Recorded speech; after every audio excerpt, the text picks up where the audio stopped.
This podcast is a member of the Voices of Wrestling Podcasting Network. Visit voicesofwrestling.com to hear the rest of our great podcasts, as well as show reviews, columns, opinions, and updates across the world of wrestling. Competition starting to get thick, it's the click, so I hope you watch your A-game. A-Made, no rain from the track when we unite and spit. This is an A-game, better bring your A-game. Competition starting to get thick, it's the click, so I hope you watch your A-game. A-Made, no rain from... Hey, now it's the Mike and JD show, and I'm your host, Mike Gilbert. And JD is out tonight, but I have two guests. I needed two people to take JD's place. I have the one and the only Cousin Joe Gilbert. How you doing, Joe? Doing pretty good, man. I just got to say, it's awesome that you guys have better intro music than most wrestlers nowadays. Yeah. Thank you, thank you, God Illa and Revelation for laying down a game for us, letting us use it. And then, man, I am excited to have this guy on the podcast. Me and him connected a few years ago through Fight Game Media. He was hosting a podcast over there for years. He's done some stuff with the Discovery Channel, HGTV, all kinds of different places. This dude is big time. What's up, James McDaniel? How you doing, man? Mike, thank you so much for the invite tonight. This was, I think, probably the most watched combat sports event in history.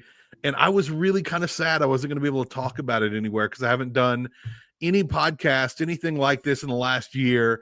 And so I was super excited when you sent me the invite to come on. I wasn't going to miss this for the world. Yeah, man. I know you're a big fight fan, so we connected over our love of pro wrestling. But one thing that I've always that you and I have enjoyed talking about the most has probably been our love of boxing and MMA, and I think we connected about that over the years. And so, and of course, On Patrol Live, we're very clearly big fans of On Patrol Live. So, did I send you the video of my setup tonight? You did, yeah. I had 3 computers set up, 3 computers for On Patrol Live, and then the fights on my TV. Yeah. So I was working and watching at the same time tonight. Yeah, James had a pretty cool setup over there. I'm gonna go to the chat real quick. Terrence Sullivan said, "Let's get ready to rumble, stumble, and fumble." That was. I'll do the fumbling if you guys do the rumbling. Yep, and then Keepa Wilson said, "This is better quality than the Netflix stream." So I typically don't really cover a whole lot of boxing on this show or MMA. Really, we're predominantly a pro wrestling show. We're on the Voices of Wrestling Network. Right. But I felt I felt like I really wanted to cover the show, and JD and I were supposed to record last night, but right before we're like an hour before we're about to go on the air, he got pulled into work. And so I was like, oh man, and I didn't really want to stumble around to find a last minute guest. And to be quite honest with everybody, there was not a whole lot of pro wrestling news this week. Like, it was just kind of a slow news week. And so I was like, well, I don't really have much to talk about anyway, and I'm not going to go on the air and die for 60 minutes by myself. And so called an audible, pushed it back a night, and then I knew the fight was on. I knew I was going to watch it. I knew Joe was going to watch it. So made the audible, and now we're live after the Tyson and Paul show. So we'll get to that. I'm also going to cover the Wrestling Observer Newsletter Hall of Fame, and so we'll be revealing those results on the air tonight. I'm sure a lot of you have already know who got in, but we'll be talking about that. And then, of course, all the latest AEW and WWE news that's coming down the pike. But James, I'll start with you first, man. So what were your overall like fight aside, right? The quality of the fight aside. This is very important to the future of WWE, is Netflix's ability to live stream a live event, right? And they have a history of having some issues, and tonight those issues were front and center, man. So what did you think of the overall show, the Tyson versus Paul show? I enjoyed, listen, anytime Jake Paul is going to be fighting, I'm excited because it's always like a fever dream of ridiculous stuff. And so that's what I wanted, and I felt like I kind of got it, and the technical issues played into it. But man, they've had these technical issues now for the better part of a year, and they should have known this was going to be huge, but I think they probably did not know how huge it would be. I was telling Cousin Joe right before we came on the air, like, I'm hearing from wrestling fans, boxing fans, and people that do not watch fights at all. And I'm not exactly going to say everyone I know watched this fight. Everyone. I think this is probably going to go down if they release the numbers as the biggest combat sports event of all time, like just pure viewers. And I feel like they're gonna need to release those numbers to explain why they kind of crapped the bed there with the broadcast, because I was following Twitter trending all night, both for On Patrol Live and for this, and just buffering at one point was trending number 2 or 3 for a while, dude. Wow. It was the running joke throughout the night. Yeah, I felt like I was watching something on TNA Plus. Like that was like the issue that I had with like on my Brace for Impact show. I had those issues for years on their old server, the Impact Plus. TNA Plus is actually a lot better now. But Joe, how was the show for you, man? I thought so. Taking away the technical issues they had, I thought the quality looked good. Some of the announcer, like Cedric the Entertainer, I didn't think was a good fit. Yeah. I didn't really understand that.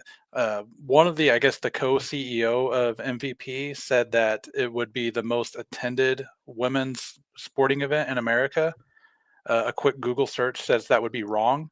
Because he said that, and I wanted to make a point to notate that Nebraska versus Nebraska Omaha volleyball did 92,000 people. So wow, I did want to make that point when he said that.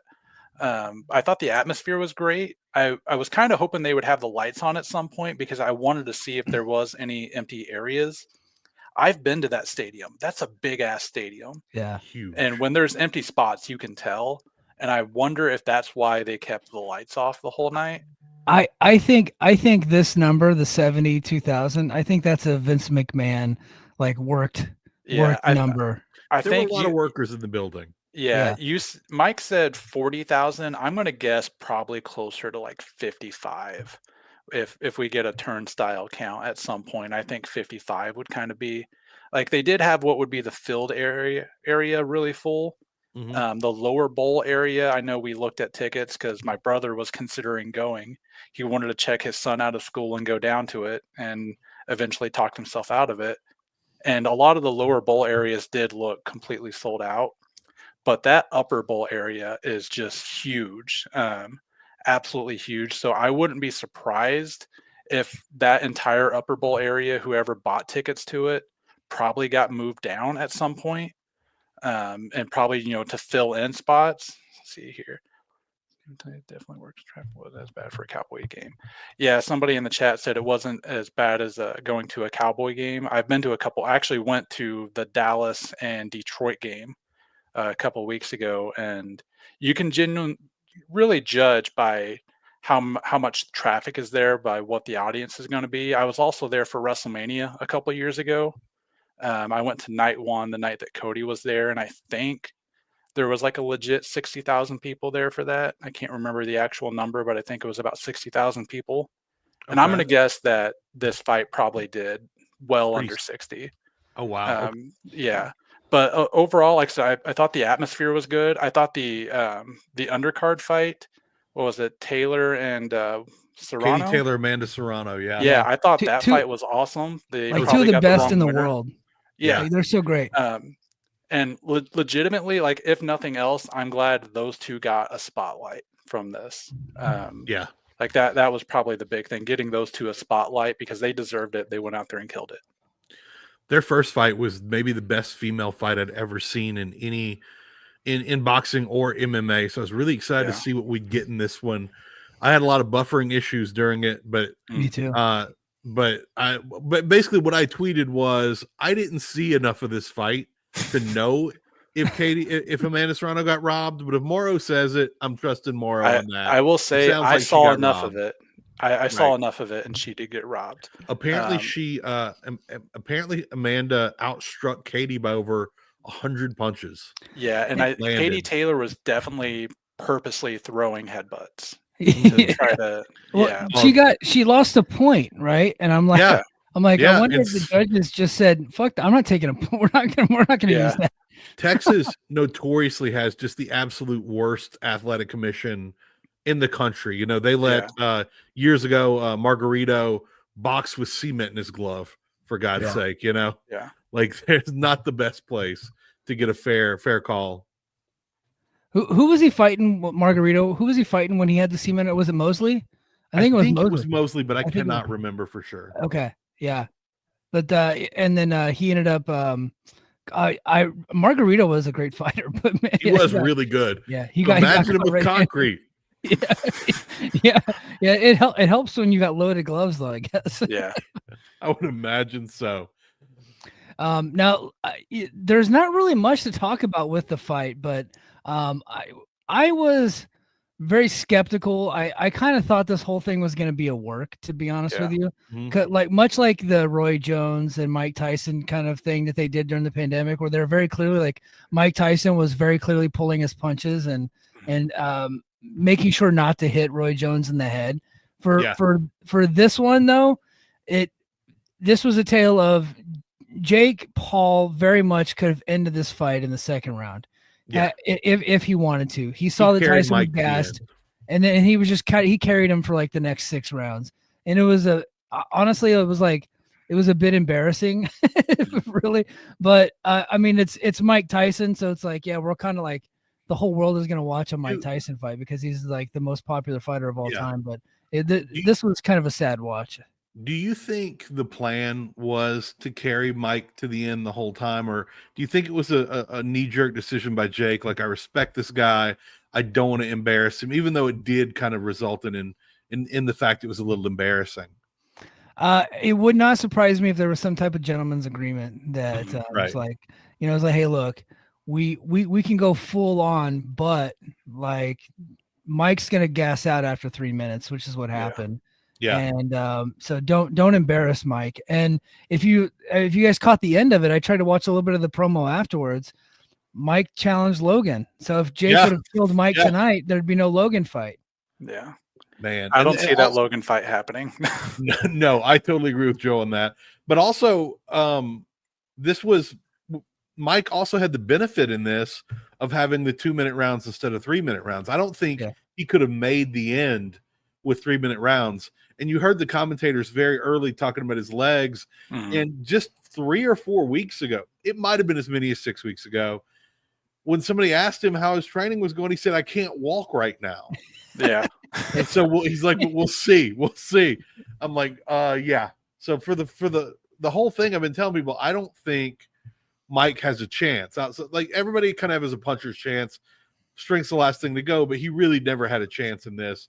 And I was shocked at the amount of people either working, saying Mike was going to crush him, or there's a lot of fans out there who really believed a 58-year-old man could go in against not a great boxer, I think clearly in Jake Paul, but an athlete at the prime of his career.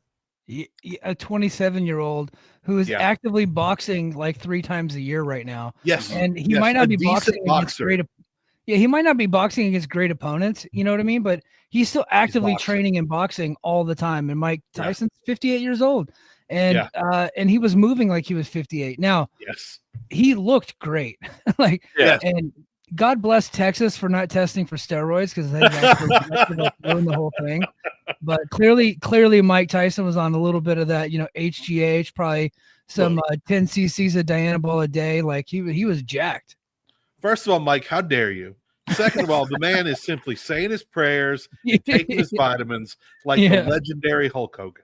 They are good friends. They are good friends from what I'm told. I will say, I think 54-year-old Mike Tyson, because I watched that Roy Jones Jr. fight, I think 54-year-old Mike Tyson would have knocked out this Jake Paul. I don't think so. Interesting. I do, because I watched that fight. Tyson moved around a lot better. His head movement is good. Was good. Like, it still looked good tonight. He still knew when to duck and dive and move.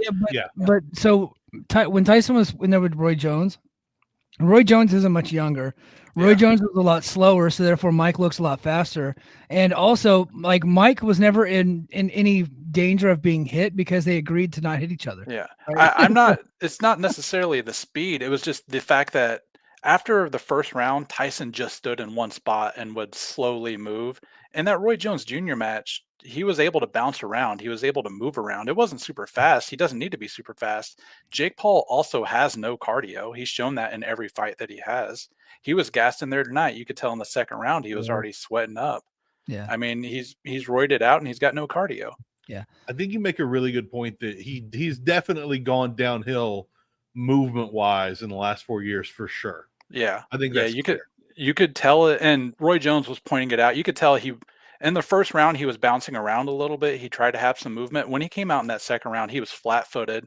You know, Yeah. he tried to bounce around, but he lost it pretty quick. And he would try every round at least for a few seconds. Yeah. Um, Yeah, you know, he would come out in every round, and he would just kind of like, he had a little bit of gas tank left, and then he would do the classic Tyson kind of head movement where he's kind of doing that like what we all saw growing up, and then he'd be gassed after a couple of those movements, and he'd throw a couple of punches, and he was done. They should have allowed oxygen tanks in the corner. That would have made the fight way better. Yeah, well, I mean, they allowed steroids. Why wouldn't they allow oxygen tanks? Exactly. I mean, and they took it from 3 minutes to 2. Like, you're already giving, like, if you're going to go and work all the way, just go and work. Give them oxygen. Yeah. It feels a lot to me like how they're letting him do steroids. They're doing the 2-minute rounds. It feels a lot to me like the UFC tomorrow night, just saying, oh, we have the greatest eye poker of all time. Yeah. Let's allow the eye poke gloves back. Yeah. A day after John Jones says he doesn't like the gloves, magically they're just dropping them all together. Yeah. And nobody knows why. Amazing. Yeah. And I have a feeling they're going to be completely back the very next show. I think like nothing said today was true. So they did say there is data that shows with the switch to the new MMA gloves, knockouts are down. Yeah. And if they would have just came out and said that like 2 months ago, like, hey, we're switching back to the old gloves because we've shown that knockouts are down and they don't really prevent eye pokes as much as they were hoping. Yeah. Then it wouldn't have been a big deal. But it was just the fact that they waited until John Jones complained. Yeah. And then they're like, all right, well, let's get rid of them. It's fascinating to me that Jones has that much power in the UFC when the guy only fights every couple of years, and he's a very big draw. Don't get me wrong, but he's not like Conor McGregor. He was never the million pay-per-view guy. No, he was always like a little above a Chael level at like 850, something like that. But he was never the guy. But Dana just loves him, no matter how many cars he wrecks. Well, he's the greatest. He is like legitimately the greatest fighter Dana ever had, right? Yes. And so, and he's going to capitulate to great fighters, and he's always kind of looked out for John Jones, no matter what the hell he was getting himself into. And which is a full-time job in and of itself. What I think it is in terms of his power with UFC, I compare him a lot to, for totally different reasons, but he's UFC's John Cena, in that he draws enough and you know he's not going to leave you. He's not going to go and try to be a boxer. He's not going to go and try and just leave you high and dry. Well, the difference is with John Cena, you never thought John Cena was going to jail. And that's why I said for totally different reasons. So John Jones can leave you, but for jail. Like that's where he could go. Yeah.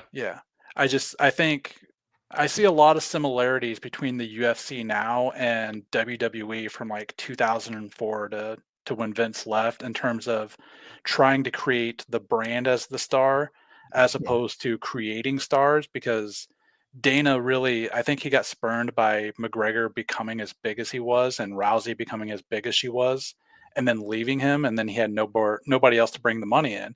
And it felt a lot like when Rock and Austin left, Vince had nobody to bring the money in, so try to create the brand, and then you have one guy is not going to leave you. Like Jones will be there. I think Dana was so burned by Rousey and Conor that he's almost intentionally tried to not build stars. Yeah, the same level since then. Well, and he's tried to cut off their negotiating power, which is what he did with Francis Ngannou. Sure. Mm-hmm. He said, "Fuck it, go! Like, I'm not meeting any of your demands. Go to PFL. They're not going to do anything with you that's going to make that's going to make them any money." And unfortunately, he was right, because like nobody watched Ngannou's latest fight with PFL. Yeah, it's a shame that fight didn't happen after the Tyson Fury fight instead of after the Anthony Joshua fight. Yeah, that's a real shame. Yeah, I do wonder if it would have. I'm not sure how much more money, but on Ngannou's side, he still has made more money because of the Tyson Fury and the Anthony Joshua fight. So he still came out the winner, even though Dana White denies that 100%.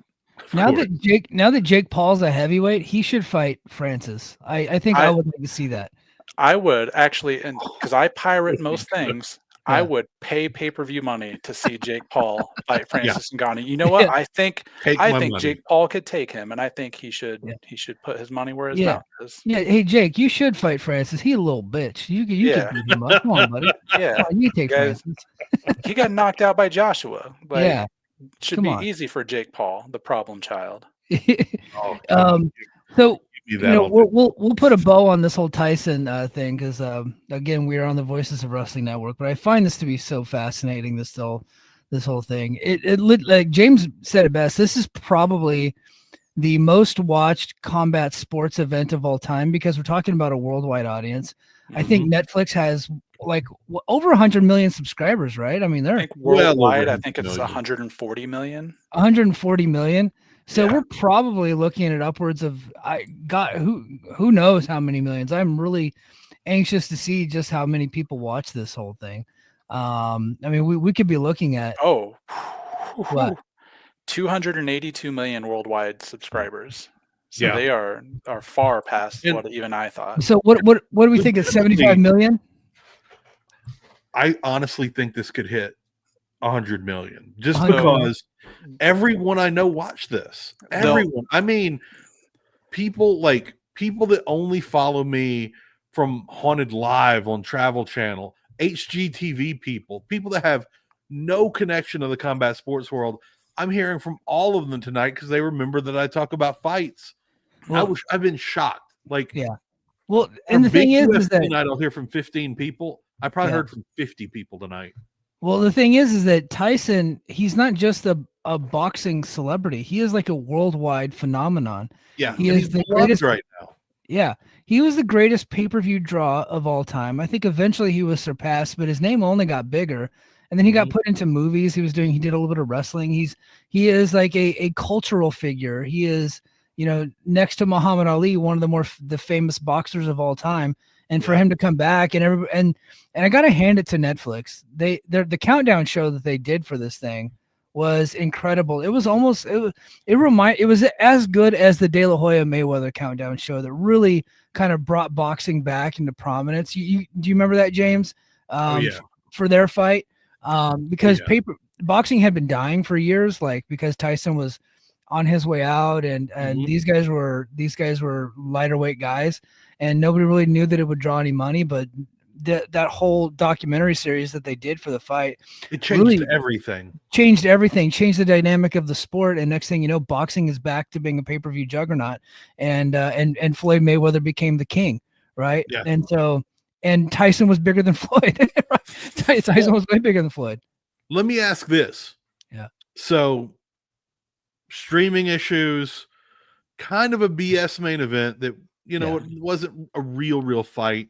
Right. Do you think this was good for boxing? Because I think outside of the streaming issues, I think people that tuned in, they saw a really good fight in Katie Taylor, Amanda Serrano, and they saw a very big spectacle basically for free. Yeah. If Netflix puts more boxing on, do you think more people are going to tune in? Do you think this was good for the sport? I do. I think that say what you want about Jake Paul. I think he's a clown as far as like a boxer. The most successful douche of all time. Yeah, but that's his persona. I don't really think that his persona and him in real life are too far apart. Like I think a lot of that's just really him. Right. But he has done a good job of promoting boxing. And what I mean by that is he putting people on the card to highlight them. And I think Joe said it best with Taylor and Serrano, highlighting them, getting them on the card. And then the fight that was on right before that, I thought was an incredible fight too. The judges were weird in that fight. By the way, where are the names here? Somebody put them in the basically the champion was minus 1,400. Yeah. And the underdog was plus 700. This was a huge underdog to come back and almost win that fight and to knock down the champ. That was a really good fight as well for people that tuned in for the whole thing. Yeah, I would definitely like to see Netflix follow up with another boxing event and a real one. Like you're probably not going to get a Tyson Fury fight, but try to get an Anthony Joshua fight. Try to get another big name that's going to deliver a real main event. They have the money.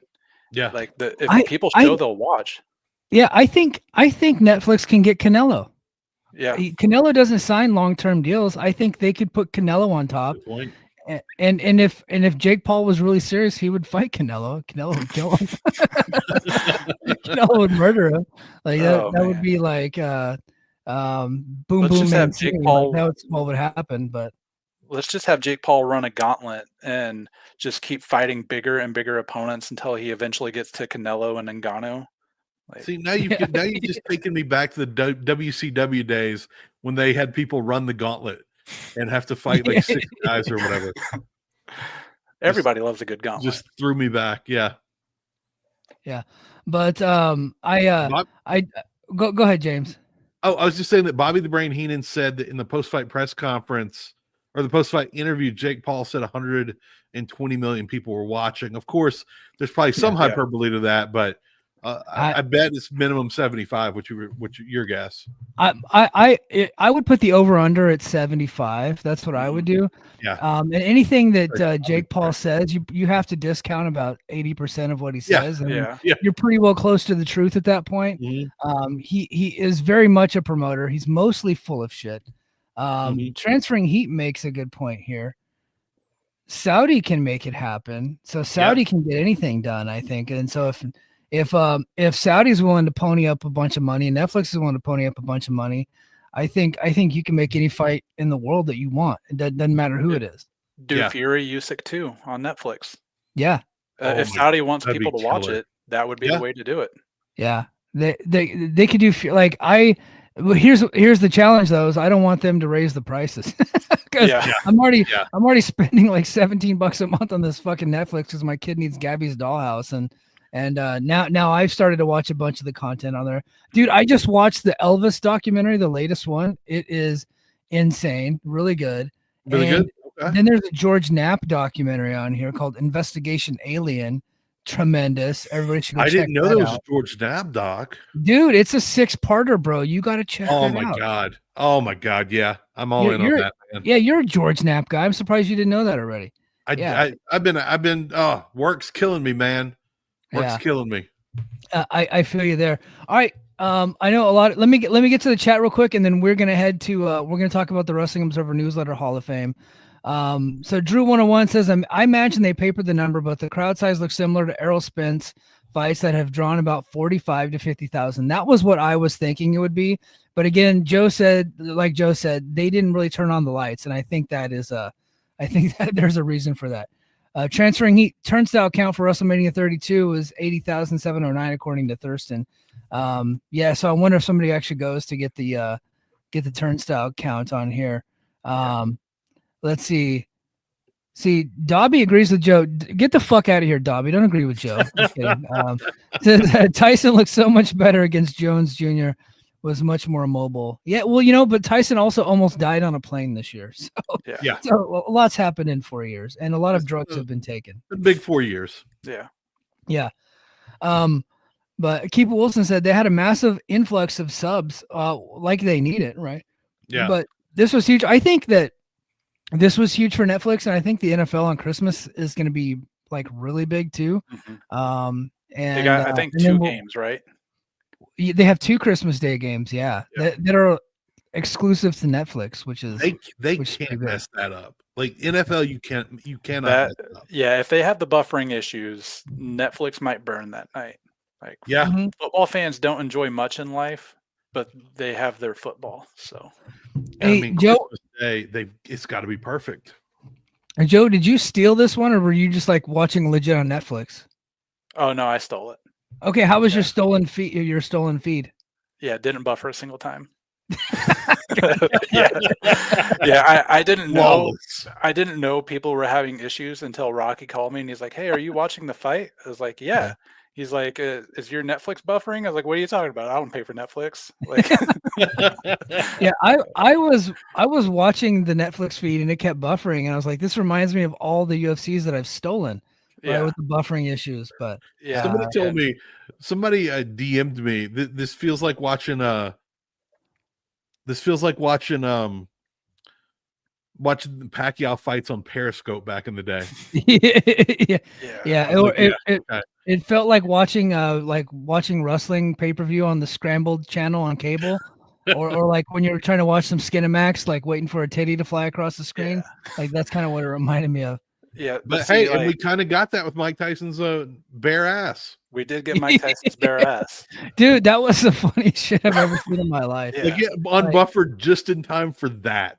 Yeah. Who was it that put it? I think it was Dave Portnoy, wasn't it?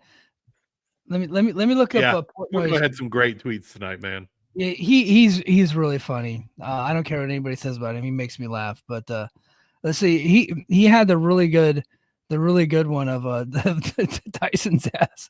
Hold on. And if you guys are wondering if I'm going to pull this up, yes, I am. We're all going to watch this together. Now we're talking. Yeah. Who doesn't want to see Tyson's ass? He's only 60-year-old guy. Look, there he goes. He gives a kiss, and there's his ass. Man. That's funny. That 60-year-old ass looks better than my ass will have ever looked at any point in my life. Birth to the day I die. Yeah. No shit. All right, let's get to our next story, man. And I'm excited to have you guys talk about this. James, are you a Wrestling Observer Newsletter Hall of Fame voter? I'm not, and I definitely should be, and I wish I was. Yeah. Okay. So here's the 2024 Wrestling Observer Newsletter Hall of Fame inductees, as aggregated here by Wrestle Purists, but I know they're pretty good at that. And here's our Hall of Famers. We got Roman Reigns, the Young Bucks, Shingo Takagi, my guy Paul Orndorff, which I'm really excited about. Johnny Saint, Shima, Bobby Davis, Los Hermanos Dinamitas, and Johnny Rougeau. Very clearly the top two on the list. I think there was a little bit of controversy surrounding both these acts. First, Roman Reigns. For some reason, and even my bosses at the Voices of Wrestling, Joe and Rich, they didn't vote for him either. And I think the big part of the reason why people don't want to vote for him is because, he was on top in the WWE for a long time, but when you took him out, numbers didn't really change. And so people are like, well, was he really a draw? And a lot of people feel like the matches aren't any good. I happen to disagree. I've kind of always been a fan of his. I went to 2 WrestleManias and he was headlining both of them. And I feel like he is a big draw. And when he came back and he turned heel, the bloodline has been huge for WWE. So I just don't really see the argument against Roman Reigns. But what do you guys think? James, I'll start with you. What do you think about Roman being a Hall of Famer? I was as anti-Roman as you could get for the longest time, but he's the biggest star in the business right now. And he is the integral part of one of the greatest storylines told in modern wrestling history, and some would argue wrestling history. This entire thing has been the story for what, 3-4 years now? 4 years. Yeah. That's insane that we have anything in WWE going for 4 years, and not only that it's going for 4 years, but it's the story. Mm-hmm. All the other major stories wrap into it, and to me, I would have voted for him. I absolutely would have voted for him, even though I was a huge skeptic for years on Roman Reigns. Yeah, because you were, we'll be honest, you're like AW guy, probably. Right? Yeah. Absolutely. Yeah. And I hated on WWE for a long time. Yeah. Even when I was a kid, I loved WCW. I watched WWE, but I never thought it was as good as WCW back in the day. But listen, when they do something right, I got to give them credit. And this has been phenomenal. And he's the guy on top, and he's been the guy on top for a long time. And I think this is a kind of I don't want to say a golden age, but they're doing WWE right now is better than I think it's been in at least a decade. Mm-hmm. And he's the top guy and the top story in the top promotion in the world right now. Yeah. Joe, what do you think? What do you make of the criticisms of Roman Reigns? Is there valid criticism out there? And what do you think about him making the Hall of Fame? So I think there could be valid criticism in terms of the match quality. I really do think his matches, because they are very slow paced and story and emotion driven, that doesn't fit a lot of what the modern style is. A lot of the modern stuff is very fast paced, hard hitting, and Roman doesn't do that. But when you look at his whole career, like the bloodline stuff, obviously, as James mentioned, but the Shield stuff, like the moment the Shield stepped onto Monday Night Raw, they were the most overact in wrestling from that moment. And Roman Reigns was a rookie, a couple years in NXT that had barely any developmental at all. If you look at his entire resume, people will say the numbers didn't drop much, but they did drop when Roman left. SmackDown ratings did go down when Roman left. Roman's quarter-hour numbers are higher. Yep. Roman and the OTC, top merch seller. The Bloodline stuff, top merch seller. He is probably the hottest babyface in all of wrestling right now, while still being a jackass heel. He is a big star, and I know the knock on him was, well, WWE can do that with anybody. They can make anybody the top star. No. People say that, but no, people do. Yeah, they weren't able to. WWE wasn't able to do that. No, because the point is Roman Reigns. For years. Yeah, I've always liked Roman. I didn't think he would ever reach his potential because of Vince McMahon, and he's shown, I think, what he's always had in terms of being a top star, and Roman has helped make other guys bigger stars. Jimmy and Jey Uso are bigger stars because of Roman Reigns. Sami Zayn is a bigger star because of Roman Reigns. Cody Rhodes is a bigger star because of Roman Reigns. Now, I do think Cody would have been a star without him, but Cody needed somebody like Roman Reigns and the character of Roman Reigns to be a true transcendent main event babyface. He legitimized him as a main eventer. Exactly. Yes. I think Roman's not done. I think he's going to make Jacob Fatu a big star. Jacob Fatu probably could have been a big star without him, but you can tell every time they interact. And tonight on SmackDown, when they had a stare down on SmackDown, and that crowd went wild for it. They want that so bad. So looking at his entire resume of what he's done for the company, his merch numbers, his actual drawing power, and helping others become stars, I think it's hard to not put him in. Yeah, and for the argument that that they could do that with anybody, that is not true, because they have tried. They tried with Roman Reigns for years. They eventually got him. They're trying with Solo. It's not working with him. Jacob Fatu has outshined Solo. I think everybody could agree with that. Look, they tried it with Mr. Kennedy. They tried it with fucking Jack Swagger. They tried it with Drew McIntyre. He failed. He had to leave, right? And then he came back. You know what I mean? They have. There's been a lot of people that they've tried with, and then ultimately failed, and those guys had to go somewhere else, and they're around on the indies right now, or they're lower card acts and things like that. Yeah. So they can't just make anybody a top guy. It's the same stupid argument. I'm going to be on my soapbox here for a second, where people say that anybody that Kyle Shanahan has as quarterback is going to be able to win and run that system. That is horseshit, because I've seen it happen. It didn't happen with Brian Hoyer. Couldn't happen with Nick Mullins, CJ Beathard, Josh Johnson in the fucking NFC Championship game. Couldn't happen. He put Christian McCaffrey out there. Couldn't do it as a quarterback. He's only been able to win with a couple of different quarterbacks, but he makes those quarterbacks better, right? Mm-hmm. And that's things like, the WWE system has been very beneficial to Roman Reigns, right? I don't think Roman Reigns could have made it in other promotions, but he made it here, and he is essentially undeniable at this point. I don't see the argument against him. I really just don't. To me, there's a lot of backlash about them pushing him down people's throats too early. But the same thing happened with The Rock. There was a huge backlash against Rocky Maivia early on when they were pushing him hard, and they pushed both of them hard because they saw the potential, and both of them eventually transcended and got over. I'm not saying he's The Rock, but it's a very similar circumstance where there was a lot of pushback early with The Rock, the same way there was with Roman Reigns. Mm-hmm. Yeah. Yep. John Muse is in the chat. Thank you for being here, John. He says the creative arguments against Roman end when you ask, what was Sammy's goal and what was Cody's goal? Everything that those two guys were doing, right, revolved around Roman. Roman was the straw that stirs the drink. That was the entire thing. Other people contributed to the success of the Bloodline. The Bloodline would not have been as successful without Roman Reigns, right? Mm-hmm. And it still wouldn't be as successful without Roman Reigns. He is the reason why it's successful. And the whole company revolved around that storyline for years, and its turnaround happened because of that storyline. And AEW's downturn kind of happened because of that storyline, because they got so hot, and there's only so much TV, almost so much wrestling that one person can watch, and a lot of people chose them over AEW because they I can say very few moments, and maybe somebody can point another one out, but Sammy hitting Roman in the back with the chair is the only moment I've seen in wrestling break the microphones. Yeah. Like their microphones and their TV mics busted that night, and they still had some, obviously, but Yeah. the moment was that big. Like, the main event match wasn't that good.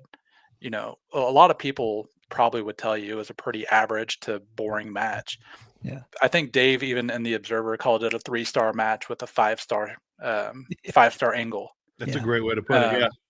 Yeah. But Roman has those. He has the moments that the entire arena or stadium gravitate to. When he came back at SummerSlam, the match Cody and Solo was sucking at that point. It was boring. It was terrible. And Cody and Solo ended up having a couple pretty good matches later, but that one, it was boring. But once Roman's music hit, the entire vibe changed. The atmosphere changed. There are very few people who can walk into a stadium right now for a wrestling show, and the entire stadium gravitates towards that one person. Yeah. Yeah, I totally agree. I was at the WrestleMania where Roman beat Cody in LA, and everybody uses that against Roman. He's not the booker. I'm sure he has a lot to do with it, right? And I'm sure he was a part of that decision, but ultimately there was one person in charge at that time. But people keep saying that people were leaving the stadium like super pissed and disappointed and like swore off wrestling. That didn't happen in my section. My section was holding up their ones. They were excited. They were happy that Roman beat Cody, right? Roman's a megastar. Let's go on to the next act, which is another controversial one. And I just don't see the controversy. JD didn't even vote for the Young Bucks, but I voted for them. I felt like Roman Reigns and Young Bucks, and I'll get to the rest of the other people that I voted for because some didn't make it, but I thought Roman Reigns and the Young Bucks were no-brainers. But the Young Bucks have been on the ballot for a while, and they draw a lot of heat among the retired wrestler community. They're like in the bottom 10 of the retired wrestler community. They just don't like, old wrestlers just do not like the Young Bucks. But the journalists and some of the modern wrestlers all voted them in. They got in with, let me see, 61% of the vote. They got 280 votes. That was up from last year's 55%. So they almost made the cut last year. But what do you think of the Young Bucks, James? Do you think there's a good argument against the Young Bucks not being Hall of Famers? I don't. I just think it's old curmudgeons not liking the new style. They're the king of flip-de-doos, and getting in their moves. But they've changed wrestling. They kind of defined the tag team scene for over a decade. And then, of course, Dave Meltzer's tweet had them pack an arena with over 10,000 people with nothing but indie stars. Mm-hmm. And then, of course, they went on to found AEW, the first real threat to WWE in 20 years. Yeah. To me, there's no question that they are, as wrestlers and as influential movers in the pro wrestling community, as both, they should have been in the Hall of Fame for sure. And not to mention, like, nobody has as many Tag Team of the Year awards as the Young Bucks. They might as well, at this point, name the award after them, much like Dave Meltzer named the Technical Wrestler Award after Bryan Danielson. I think there's an argument to be made that you can name the Tag Team of the Year after the Young Bucks. Well, look at Private Party. They lost that match early in AEW to Private Party, and everybody started talking about how Private Party was the next big thing. They haven't done anything since then. No. Like, the Young Bucks made them look like $1 million, and they make so many tag teams look like $1 million. And listen, they are not my favorite style, not even close. I'm a Briscoes guy. I'm an NWA Blood and Guts guy. But FTR, yeah, exactly. But they keep having some of the best tag matches I've ever seen, the best cage matches I've ever seen. They're always there, putting on some of the best shows I've ever seen, even though they're not my style. Joe, what do you think about the Young Bucks going in?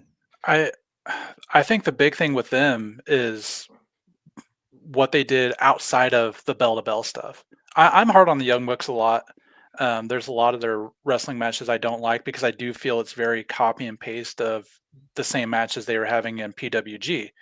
But with that being said, the merchandise that they brought to indie wrestling, the packed arenas that they were able, like Ring of Honor was doing genuinely well in their ticket sales with the Young Bucks as the top act. As James said, there was 10 to 15 years pretty much after the Hardys broke down, the Dudleys were outside of the WWE, that there just wasn't legitimate tag team wrestling on TV. On the major stage, yeah. Yeah, on the bigger stage. Like WWE was just throwing guys together to advance single storylines later. The Young Bucks really breathed life back into tag team wrestling. I love tag team wrestling. And the Young Bucks saved the idea of tag team wrestling on a bigger scale in the United States. Yeah, I agree. I completely agree. Now, Joe, you're the reason right now that I am currently blocked by the Young Bucks. Because so my Twitter account used to be, so Joe and I had a podcast back in 2017. And so we would both be tweeting from the same account.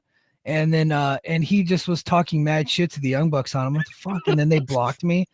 Or they blocked the account. We gained such a following on that account like years later. I had control over it. So I just deleted my personal account and I made the podcast account my account.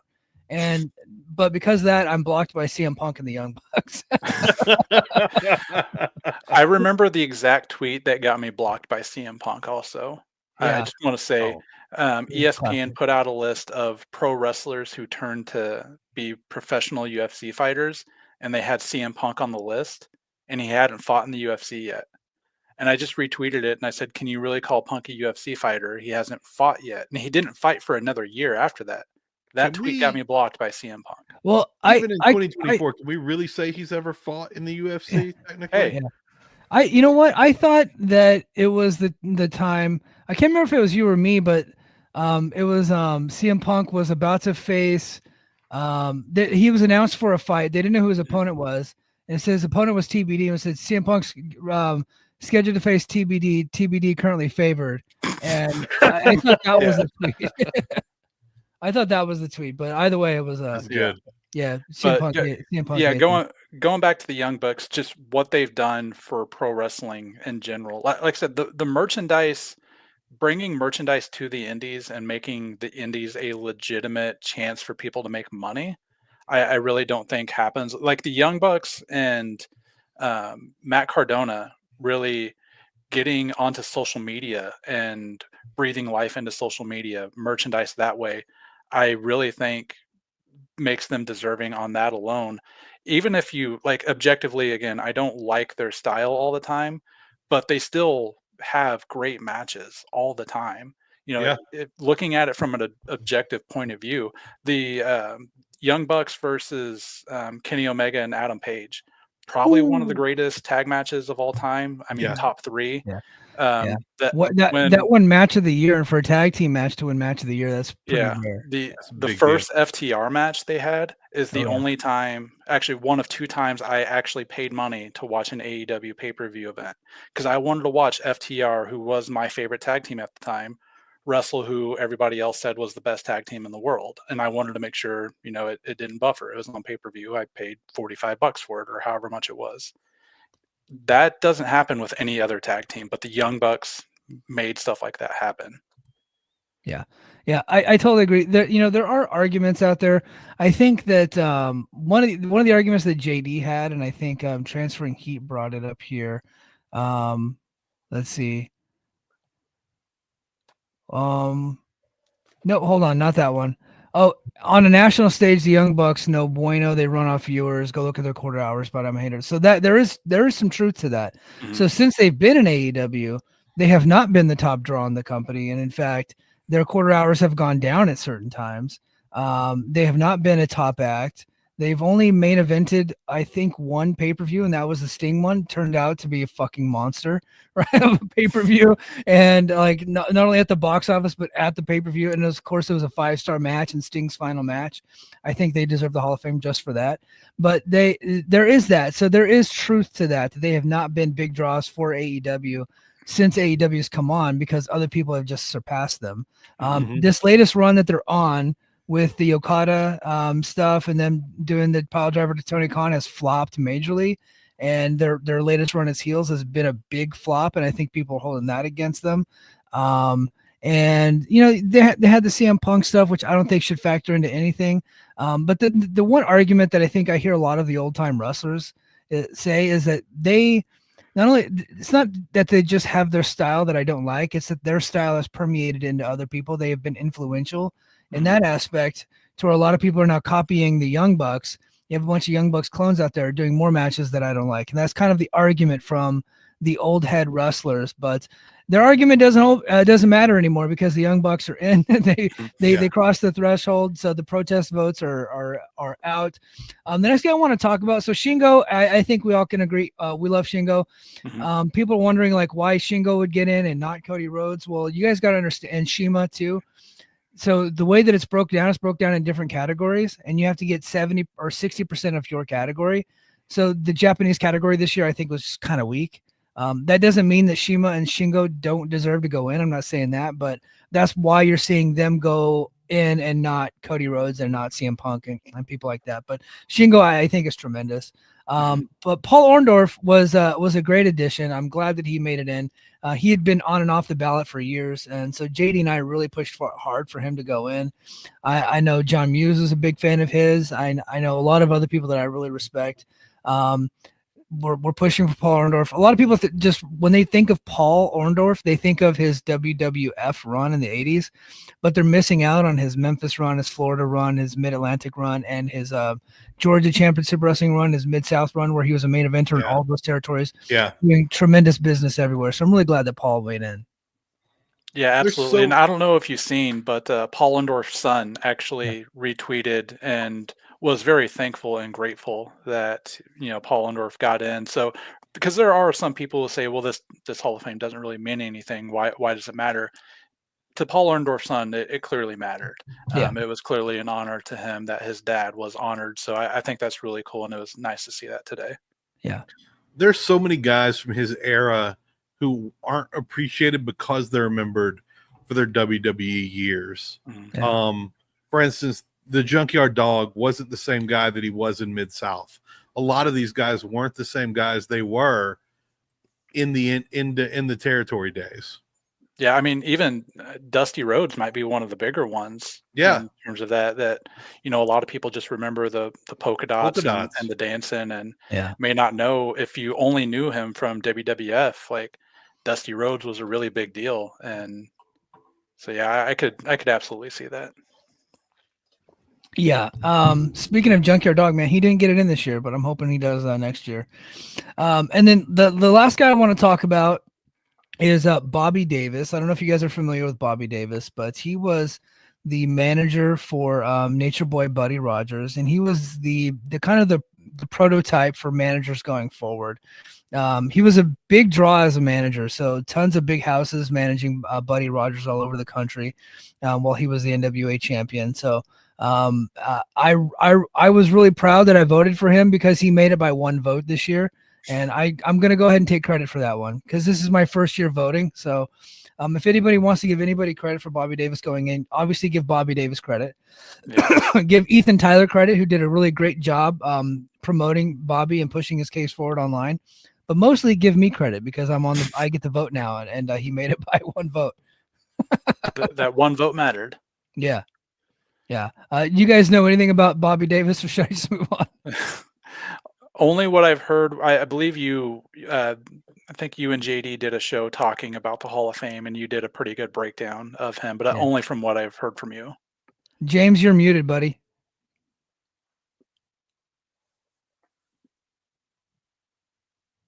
Oh, he is still muted. Hope his mic didn't unplug. Yeah, it says I can't unmic. It says I can't unmute my guest. That's okay. James is going to work on that.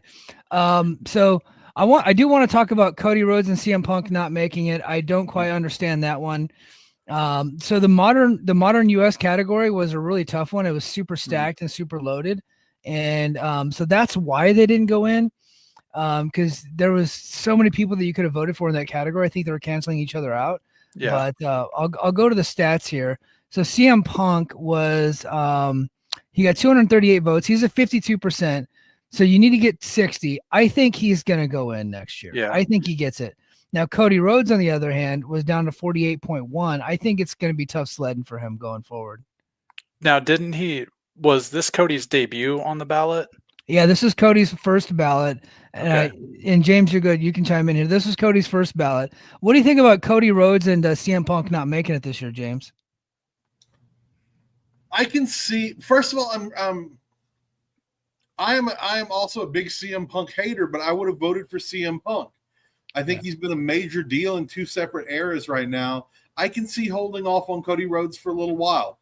I think he's got a few more years to prove what he can do on the big stage. He's doing it really well right now. I'd like to see a few more years out of him. And again, I like Cody Rhodes more than I like CM Punk, but I probably would have voted Punk and not Cody this time. Hate to say. So my thing with Punk is he really was the prototype for giving not bodybuilders a chance in the major market of pro wrestling. Like, without CM Punk getting as over as he did, does Brian Danielson become a main eventer in WWE that leads to him being a big star?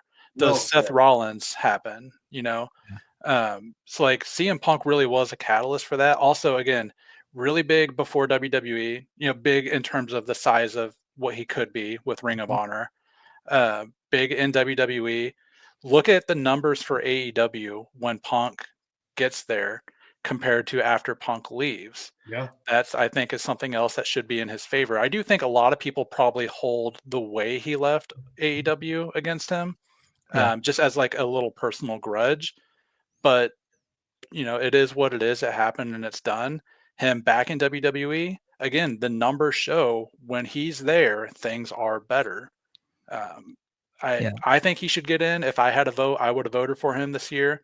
Cody, I would like to see another year or two, but also, again, his contributions to making AEW exist, him kind of being the face of the original All In, was a really huge deal. Like, they wanted 10,000. I think they got 15,000. Yep. I don't know if a lot of AEW, if that ever happens without Cody Rhodes. And there was other guys that absolutely required, but Cody was a catalyst for that. Cody was a draw in Ring of Honor, and it was him and the Young Bucks, but Cody was very much a big draw for them. Cody was a draw all over the indies. He was a draw for AEW. He's been one of the biggest draws in WWE history. He's headlined some of the biggest gates that they've ever had, and they're on a run of major arena sellouts, and he has been the catalyst. I felt like he was a no-brainer first ballot, a Hall of Famer, but some people don't. Some people, when they look at first ballot, they're looking at Hulk Hogan, right? Yeah. And he's not Hulk Hogan. And there's only, was it like 10 or 15 first ballot Hall of Famers? Yeah. I know like Austin, Rock, I think Kurt Angle, Okada. Oh, yeah. Nakamura was one. I looked at the list earlier today. So there's not many. That is a hard list to crack. And I can see a number of people simply saying, love him, he deserves to be there, but he's not first ballot. Yeah. I'll vote for him next year or the year after. Yeah. I 100% see that. And Joe, you made an excellent point in that for years it was 6'4", 240 if you want to be in WWE, and he was the leader of that movement.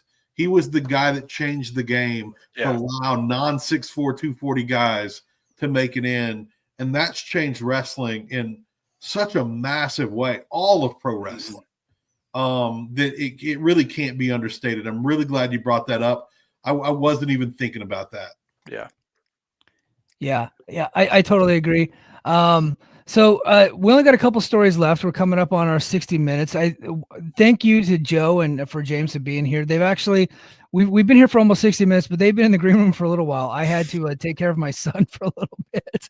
So I had, the baby was kind of taking up a little bit of the time there, but I was able to get him back to his mama.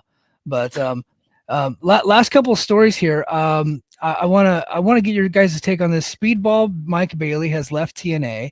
His contract expired on November 1st, apparently. I thought he was in through December, and he actually had started a feud on TV with Trent Seven a couple weeks ago, but he was not at the latest tapings, and he's not coming back to TNA apparently. Then maybe that can change. I don't know, but Sean Ross Sapp had a report out, I believe it was today, that Speedball is headed towards AEW, which I think is a perfect fit for a guy like Speedball. James, what do you think? Make a Speedball going to AEW?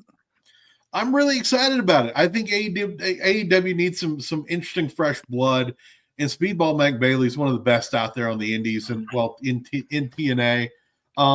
If you've just watched WrestleMania weekends over the last few years, you've seen 45 Speedball Mike Bailey matches, and they're all really good. I literally think I saw 12 Speedball matches last WrestleMania weekend, and it's been the same way for 2 or 3 years. I've been really out on AEW over the last year. That I've not been doing the boom. And that is one of the, and I guarantee you when he makes his debut, I will be there watching. And I have not watched a lot of AEW for a little while now because I've not liked the product. Go ahead, Joe. I think AEW is a good spot for him. I was hoping to see him do a little bit in New Japan, some of the best of Super Junior stuff over there. So kind of disappointed, but with that being said, AEW is a great fit for him. I really want to see him have a match with Ricochet. That's kind of been something I've been hoping for. So I think that would be a good for both of them. Just don't give either of them a microphone. Just throw them out there and let them wrestle. I don't need to hear either of them talk. But yeah, I think AEW is the right fit for him. Yeah, I think so too. I was, I knew that TNA was not going to be able to keep him because they just don't have the resources. He had been there for 3 years. He had a really good run in TNA. He was in a lot of big matches for them. He actually won the X Division title in front of the biggest audience that TNA had, like live attended audience. It was in Montreal in his hometown in the co-main event against Mustafa Ali. And he was a 3-time X Division champion. And he actually was in the opening match for Bound for Glory this year in front of 3,000 people, which is big for TNA. I'm throwing out these numbers. That's really great for TNA. And it's one of the bigger pay-per-views as far as pay-per-view buys. Is trending to be one of their bigger pay-per-views that they've done in a few years. And he opened it up with Vikingo, right? And that was a tremendous match. He has been in several matches of the year for that company. I think he had a great run there. A lot of people were like wanting him to escape TNA, but it's like he had a great run in TNA. He made good money. He got his visa. I thought they did a really good job with Speedball. Here's the downside on Speedball. Guy can't talk. He sounds like a weenie, to be honest with you. So it's when he says he wants to fight people, it's a bit difficult to take him seriously.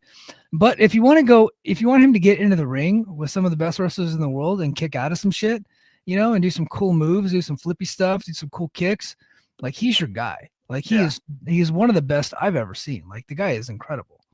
Yeah, and that's why AEW is just the perfect fit for him. Like there are just plenty of wrestlers there that he hasn't worked with that'll make great matchups. And AEW is the one place that's had tons of successful factions of nothing but geeks. Yeah. And so I could see them actually making him not being able to talk and sounding like a weenie work with the right little crew, like an Orange Cassidy type crew, Dark Order type people. I could see them making it work. Mm-hmm. Yeah, I could see that. I thought this was an interesting story. James, you don't have to talk about this one if you don't want to. So feel free to bow out on this one. But MLW, they did a TV taping over the weekend, and but they had a production snafu, so they actually were scheduled to go live on YouTube, and their production, for whatever reason, they just could not get the stream going, and so whatever led. What's that? I hadn't heard that. Yeah, I didn't know. So whatever led to this has led to Dave Marquez, who was in charge of production, no longer being with the company. When Court Bauer got the WWE settlement money, Marquez convinced him that they should upgrade and that they needed TV trucks like WWE and AEW have to be considered legitimate. GPW Productions, which did production for MLW from August 2022 to June 2024, used to fly packs to do GCW, Defy, a bunch of other places. James I'm reading this from the Observer. James Ontivero, who headed the production, ended up quitting, and Marquez took over, and the GPW team quit with Ontivero. So lots of drama going on in MLW land. They had a live stream, but they just could not even get on the air. Looks like David Marquez is out. They have a show coming up on December 5th, and featuring Eric Bischoff of all people, and they don't have a production crew right now. So MLW looking good. Like I said, James, you don't have to talk about this, but because for whatever. For anybody who doesn't know, I currently work for the REELZ Television Network. Okay. And we had MLW for a little while. So I'm going to bow out, other than to say to Dave Marquez, move on to Netflix. That be what's going on tonight. I didn't want to put you in a spot. This was just on my list to talk about, James. So, Joe, what say you about this MLW snafu? How do you let that happen, to like schedule a live broadcast and not even be able to? I can get something on YouTube. Like if I wanted to get, like, I just wonder, did somebody like accidentally kick the wrong cord? It was like this one cord that you only had a special order and nobody could buy it anywhere. Like, what the hell happens? So it's so funny. And the company GoPro Wrestling, they're called GPW Productions now. They kind of made fun of the thing on Twitter, the story, and then I commented on them. And I on the comment I said, Dave Marquez out carnying Court Bauer is pretty tremendous. And they go like, they're like, it's like, yeah, we end up leaving, but at least we could always get our streams going on. This guy talked Court Bauer into buying a whole production truck with the settlement money, and the verbiage in that newsletter made it seem like it was directly from Court Bauer. Like he was complaining about getting fooled by David Marquez. So I just anytime I can talk about some funny stories, I'm gonna go ahead and do that. Oh man, good old MLW. I'm glad they put all that money to good use. Yeah, definitely. Let's see. We did have a question, and I want to close on a couple of questions here. I don't have any more stories. We're over our time here. Says transferring. He says, I have a question. If you don't have it on your list, what do you make of AEW having no tickets on sale for after the middle of December? Any guesses why? I don't know why. Probably just a scheduling issue. So they actually had a show coming up on December 5th or something like that was in Columbus. They're running a bigger venue. Ticket sales were not great. They actually moved it to a Comic-Con, like a comic convention. So they're going to be working in the hall of the comic convention for Collision. They did book the Hammerstein Ballroom, which I think is actually kind of cool for Collision and for Ring of Honor Final Battle. I don't really make anything of that. It's probably just like a scheduling booking issue. They're probably going to get it figured out. So one thing about that, the Columbus taping is that con, I was told, does draw about 40,000 people a year. So if you just, with some clever editing, AEW draws 40,000 people. There you go. For Collision taping. Yeah. So, and one thing that I read that they're also going to consider doing more often is running Collision on Thursdays, taping it Thursday, and then airing it live Saturday, or airing it Saturday, which I think will be good for the talent, just being able to work the back-to-back days and then have more days off. I know they've got a show in St. Louis coming up and Kansas City. Tickets are not moving too well for those. I'm going to wait to see, like, if something interesting happens. They just don't have people that I would want to drive 2.5 hours for, plus, the gas and the parking, even for, $30. So maybe it's just trying to find the smaller venues so they're not shelling out the money for the big basketball arenas. Because, Rocky does concerts. I know how much those arenas cost, and they are not cheap. So like, our family is in that business, and booking out those arenas is pretty wild. And so for you to be only be able to put a couple thousand people in those arenas, like this past week, money down the toilet. And you're throwing good money after bad, right? Like you're losing your asses. Yeah, you're getting TV money, but they were in Hartford, Connecticut this week, and they had a lot of people they had a short amount of, or small number of people in this huge venue, and it seemed like nobody was there. In fact, I watched TNA Impact last night, and they were running like a 1,500 seater in Fayetteville, North Carolina. They had a little over 1,000 people there. It was like way more lively and vibrant, and it looked better on television than Dynamite did this week. The bigger arenas, if they're the fewer people in the big arenas, the sound just kind of goes out and has nowhere to echo back from. When like NXT, when they ran the ECW arena, I think they had maybe 1,200 people there, but it sounded big because it's such a small arena that sound just echoes and comes back. Back in the day, I was a concert promoter.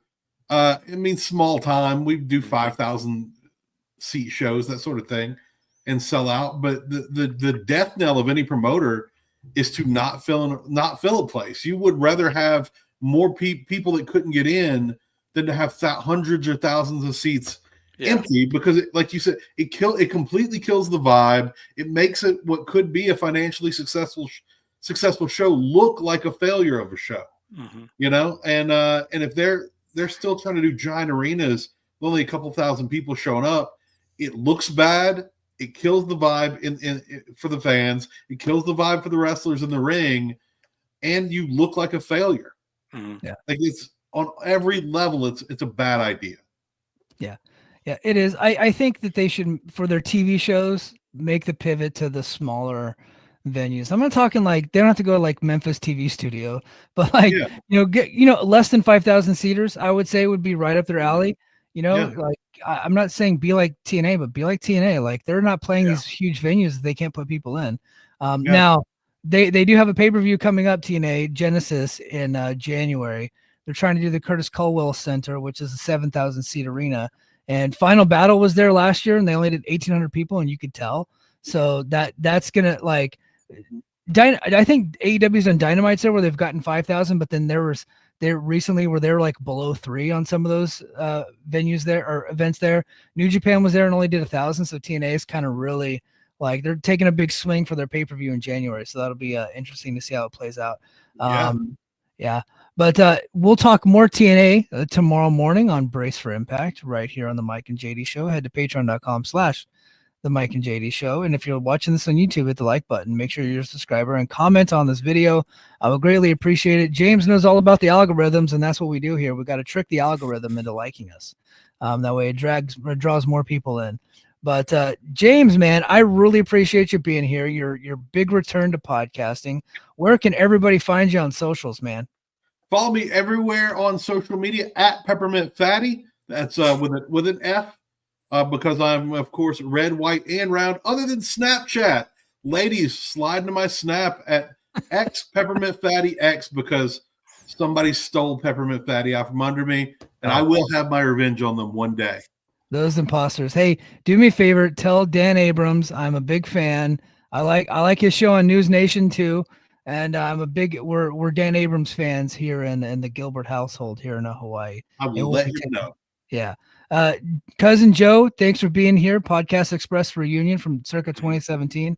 Where can everybody find you? You can find me on Snapchat at Peppermint Fatty. No.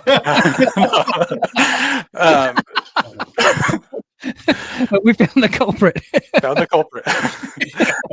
I pretty much on just Twitter now, Joe Gilbert 1992, but maybe migrating to Blue Sky to get away from all the bots. But there's nobody on Blue Sky yet, so we'll see. Dude, I'm sticking with Twitter until it dies, and I don't think it's going to die. In fact, they've had the most usage they've ever had.